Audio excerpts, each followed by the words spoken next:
Hello, everyone. Welcome back to Interview with Scientists series. Today, our guest is Tiffany Duque.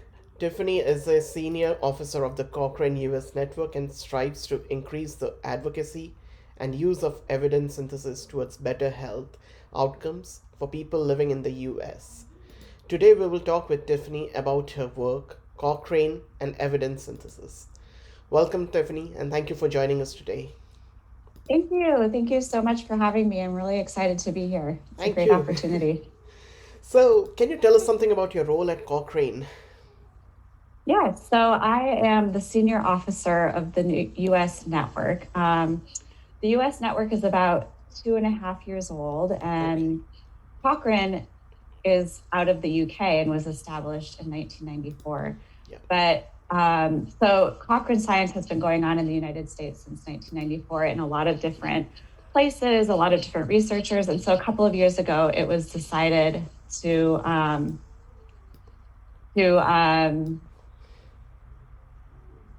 make a network and kind of pull everyone together and knowledge share and research share.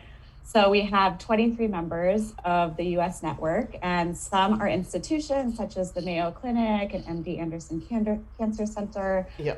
Others are universities such as University of Chicago, University of Pennsylvania. Yeah. And then we also have some Cochrane research groups such as the Cochrane Fertility Group, the Cochrane Pregnancy and Childbirth Group. Okay. So I help facilitate all of these groups just so everyone knows what's going on in the United States.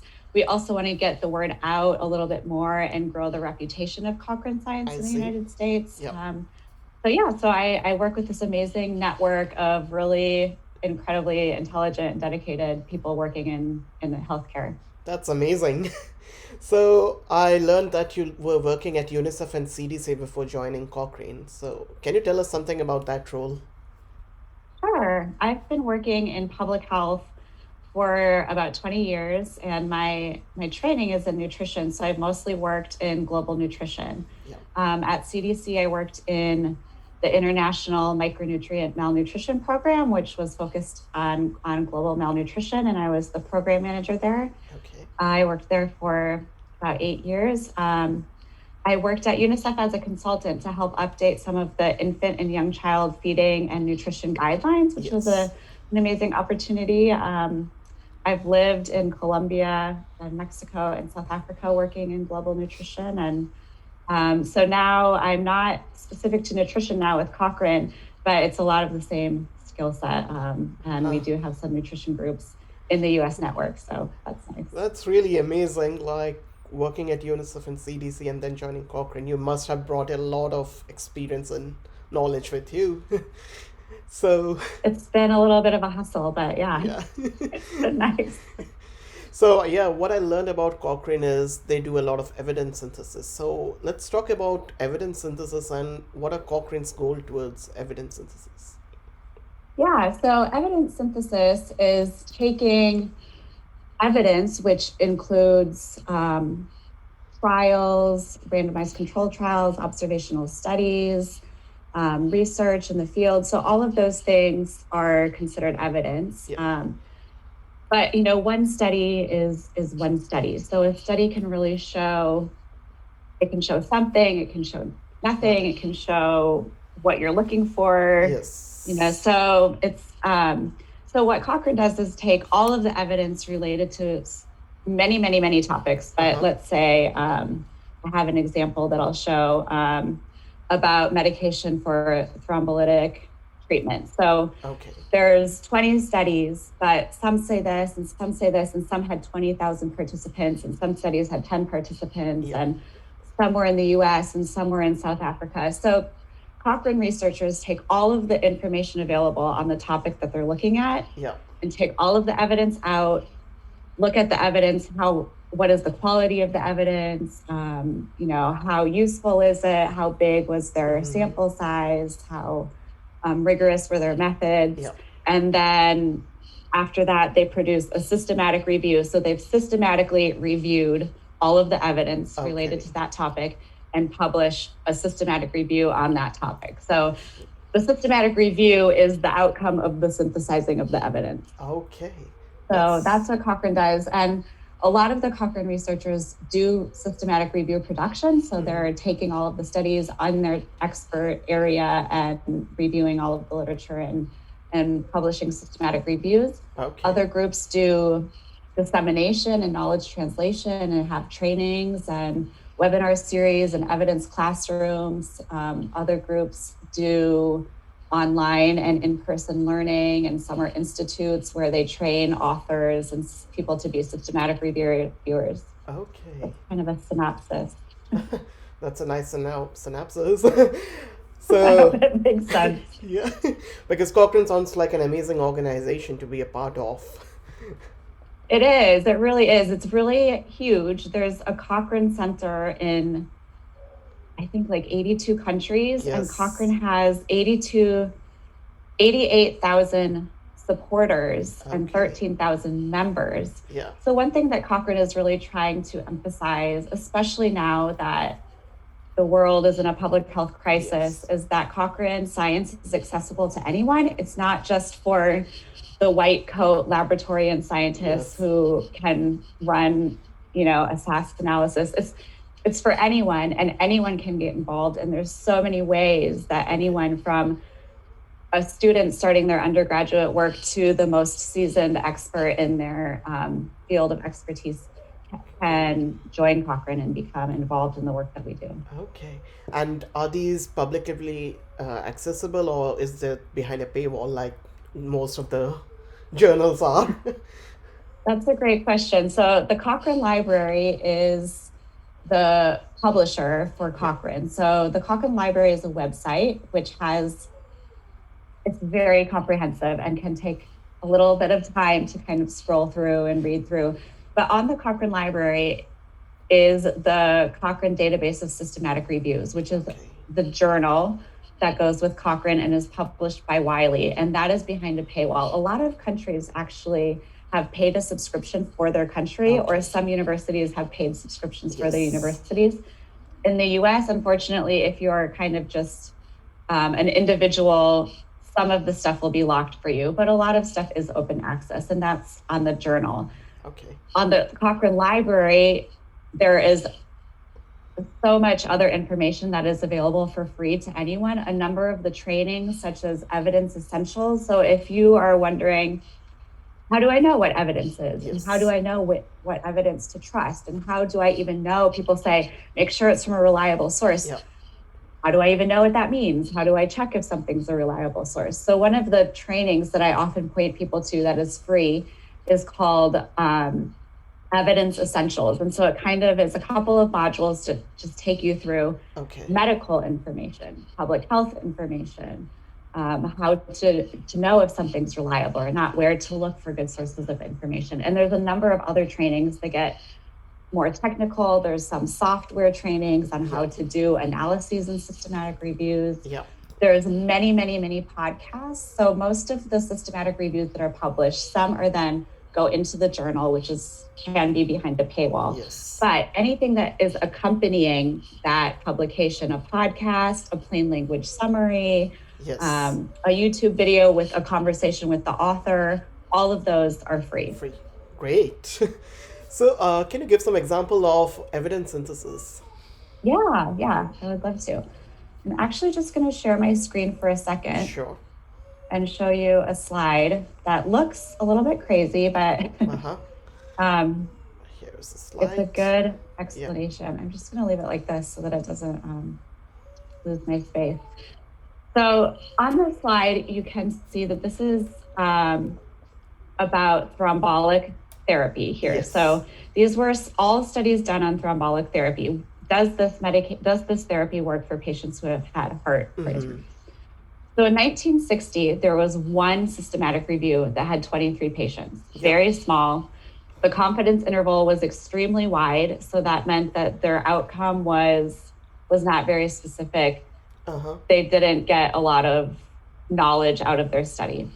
When you move down to 1965, now you have three studies on thrombolic therapy. Mm-hmm. Now you have cumulative 149 patients who have been in all of these studies. Okay. And the confidence interval is getting a little bit more narrow, leaning towards showing Yes. effect. So this side shows effect for the treatment. This Yeah. side shows no effect. So when we start getting into the 70s, now you can see by the early 70s, there's 10 studies with 2,500 patients total, and the confidence interval shows effect. The p-value is less than 0.01, which is what you want to see to show that your study has shown favorable treatment. Yeah. And then you can see kind of by the end of the 70s here, there's already 22 studies. Every study has shown effect. Every study has had a confidence interval that doesn't cross 1. Mm-hmm. So you have almost 6,000 patients. But if you look over here in this chart, you'll see that is this therapy yet recommended? Okay. It's not routinely recommended. Yeah. It's not specifically recommended. Yeah. It's not in textbooks. Mm-hmm. So it's basically still never mentioned. So doctors who are treating these patients don't even know that this is what they should be doing already.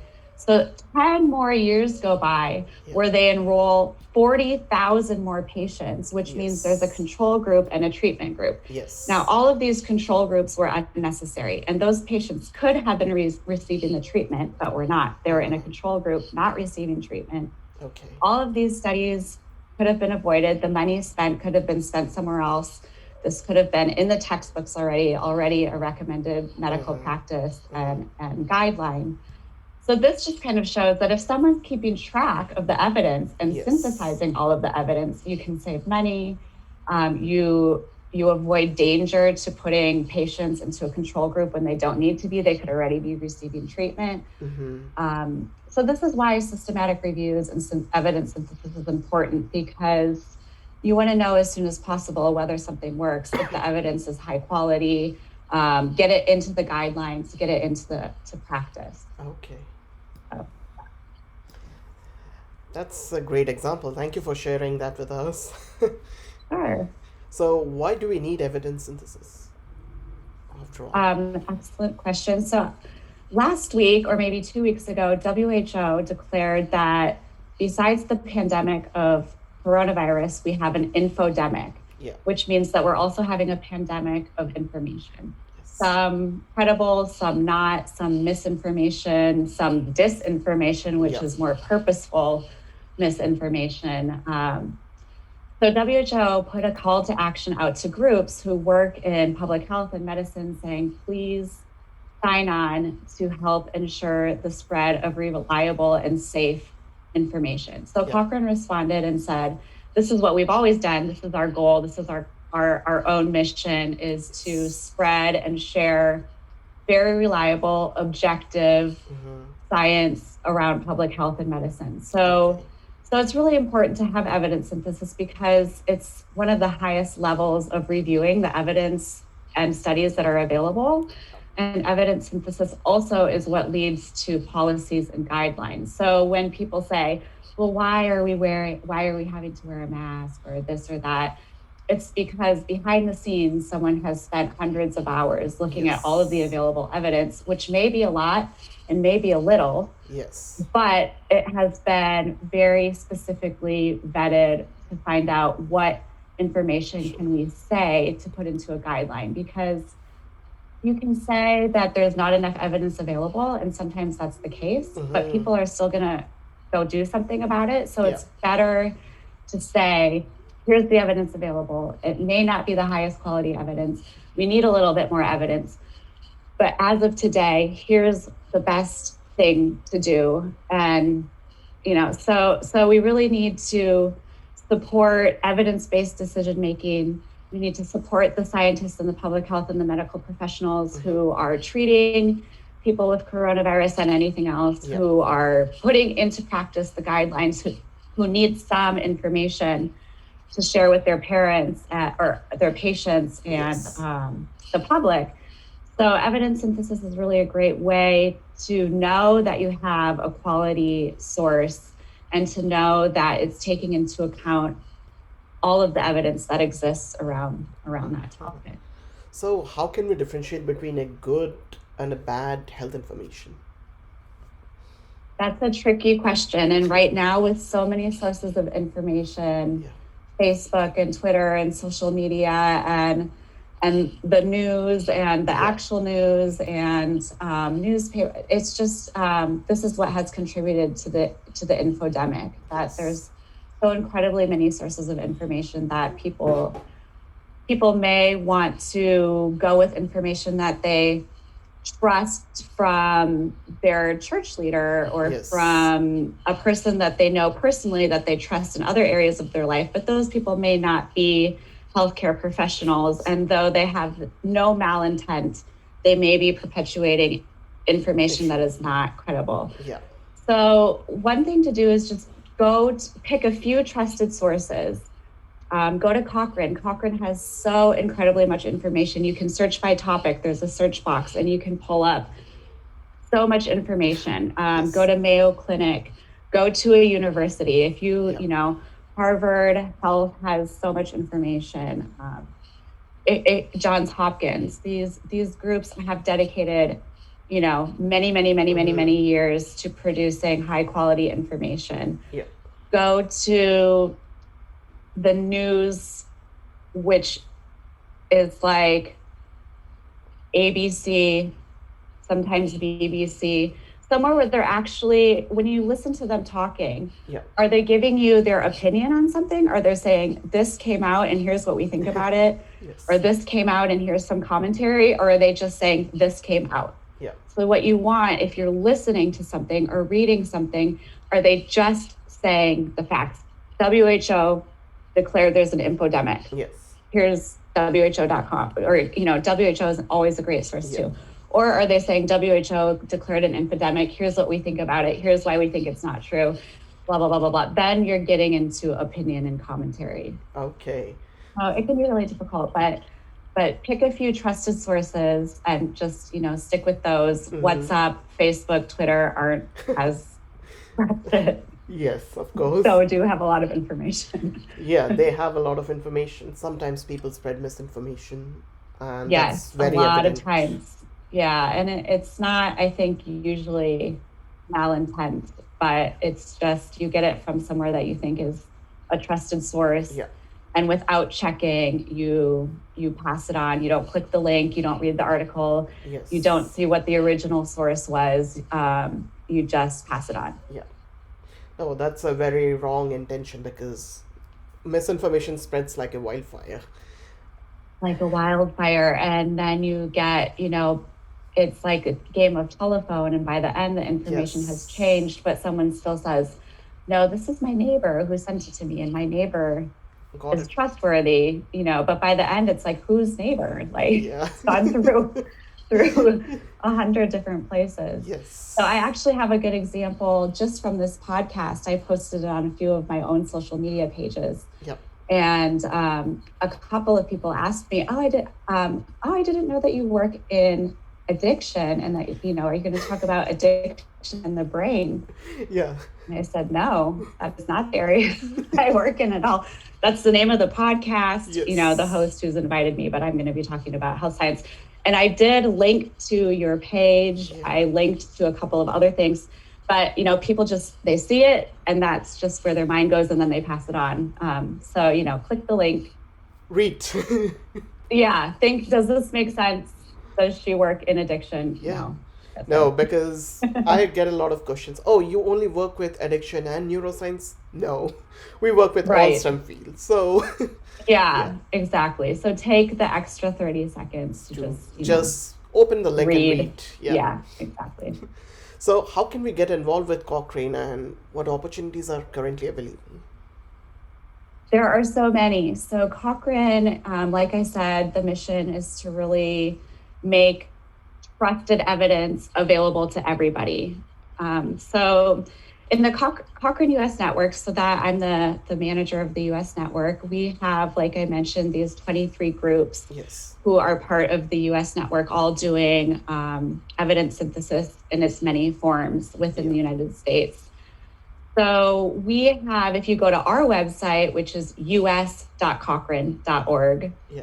and click on trainings and events, you can see that we have a number of things. Like, for example, this would show up there. Yes. So you can, oh, maybe I'll join the podcast. We did a Women's Day seminar where we had minority women working in health science talk about their experiences working in health science. Yep. And then we have more technical opportunities. We have systematic review training workshops. We have evidence classrooms where you learn about evidence. Some of them are specific to a topic. We have the neonatal group who has an extraordinary evidence classroom series. It's all free. We have a lot of other types of webinars. We link to the main Cochrane information too. So if there's something going on out of any of the other Cochrane groups, we'll try to pull the ones that seem relevant to the US. So that's a great place to start. And then if you go to Cochrane.org, which is the main Cochrane website, and you click on Join Cochrane, you'll see the many, many, many different ways to get involved. And it can be a little bit overwhelming. So I'm really happy to have people email me or contact me after this and just ask me, what this is where I am in my career, or I'm a student, what might be the best way for me to get involved. So there's something called Cochrane Crowd, which is kind of like a crowdsourcing, but for science. And if you join the Cochrane Crowd community, you'll receive some free trainings on how to read studies and how to look at evidence. You'll become what we call a citizen scientist, and you get a badge, a virtual badge that shows that you're a citizen scientist and that you're a Cochrane contributor, which is actually a great thing to put on a resume. So for not a lot of time commitment, you'll get trainings and some recognition within Cochrane that is a great resume builder and just a professional development type thing. So Cochrane Crowd has challenges that they do sometimes once a month, sometimes more often, and they'll say, and it's different. Anyone in the world can join. So the time zone might not always work for you when the challenge is being held, but they'll say at noon on April 3rd, we have our next Cochrane Crowd Challenge. We need to screen as many studies as we can, and they'll have trained you what you're looking for. You're pulling out the data, you're putting it into some of the formats that they use in data collection forms. And at the end, these go to Cochrane researchers. So it's kind of a way of helping speed up the human resources, because it can be super time consuming to extract the data. If you have 200 studies that relate to your question and you're having to extract the data, that's why sometimes systematic reviews can take up to 2 years to get published. And so Cochrane is trying to address the fact that some of these things take a long time. And if you need to come out with a guideline now, 2 years from now isn't super helpful. So it's a way for anyone to get involved in helping with the screening and helping kind of move along these processes. And there's a lot of different types of challenges. They're not always the same.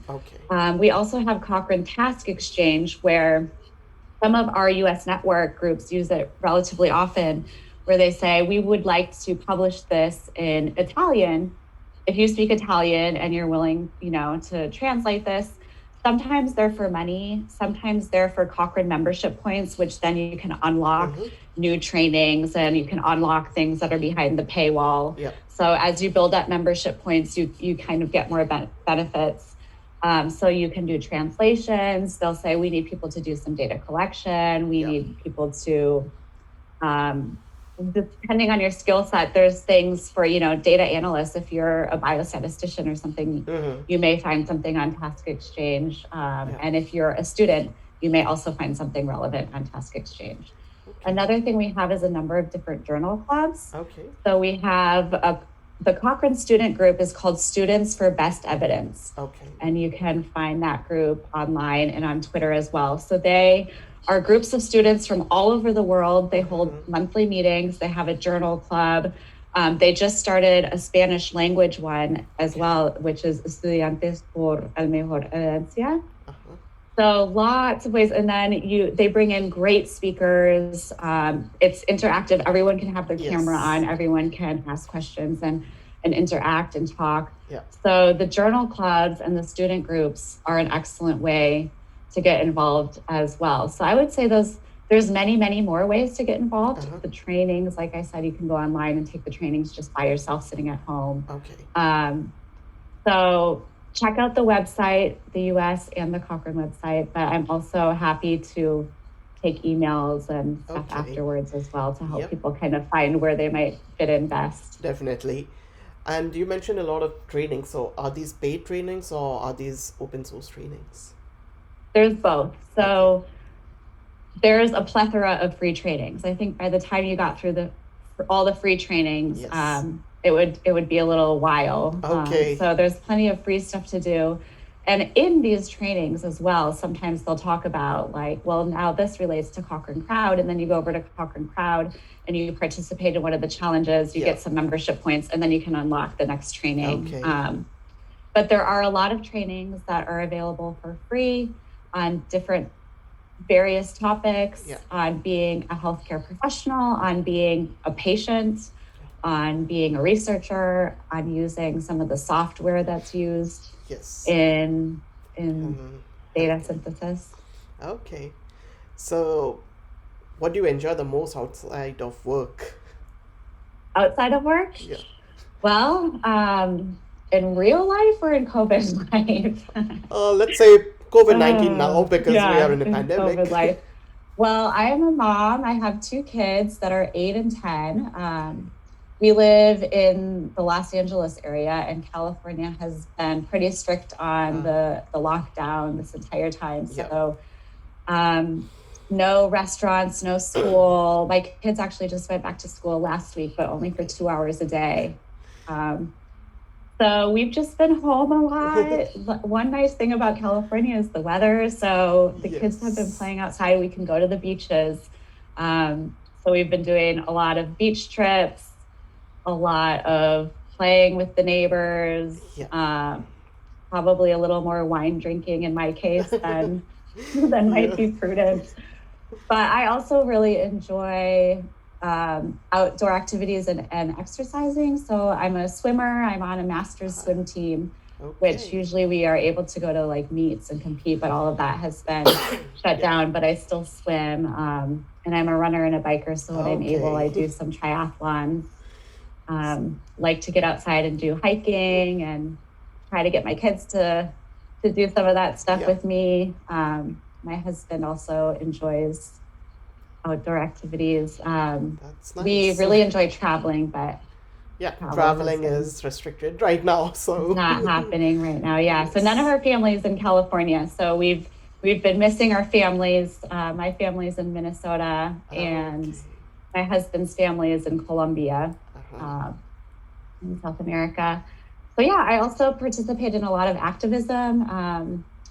My career has gone hand in hand with humanitarian and human rights. Just health is so integral to human rights. So I like to bring my kids out to protests and just kind of expose them to activism and try to take those opportunities to say, this is how I feel about this issue, but here's what other people might think, and here's why it's important to start thinking about your own opinion. And so I think it's a great way to start getting them thinking about important topics that they might not have to face in their life, but I want them to know that that they exist and that they're important, and that they're going to have to think about it growing up.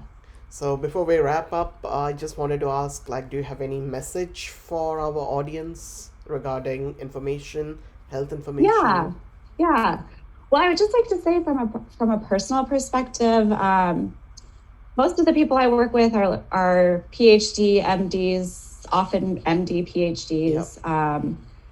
And it can feel like there's one path to this high-level research and evidence synthesis and professorship. But I don't have a PhD. I just have one lonely master's degree. And I'm often the only person in many rooms that doesn't have a doctorate degree. But there's a lot of paths. And I think one thing that's great about Cochrane especially is that it's open to anyone. So you don't have to feel like, well, I don't have the right credential, or I don't have the right experience, or I don't know what that means. So I don't even want to ask because I don't want to look silly for asking. So, there's a lot of paths science needs everyone. As Yeah. we can see in this crisis, public health is underfunded, it's under-resourced. We need all of the brain power, and we need people from all kinds of different communities and backgrounds, because of a lot of the work and important work that's done is Yes. in under-resourced communities and from different kinds of backgrounds. So if we don't have people that can understand Yeah. the What's environment, it's a detriment. So there's space for everybody, and I hope my own story of being a working mom and not yeah, having the traditional educational background that a lot of my colleagues do just can inspire other women and definitely. students and anyone to get involved in science and in health. Definitely it will. Thank you very much for your time today, Tiffany, and I'm sure our audience have learned a lot from you about Cochrane, and we will share the link of Cochrane so that they can follow on our YouTube channel and on our social media network. Thank Perfect. And you. thank you so much. I really appreciate this opportunity. And yeah, I look forward to sharing the video as well. Thank you.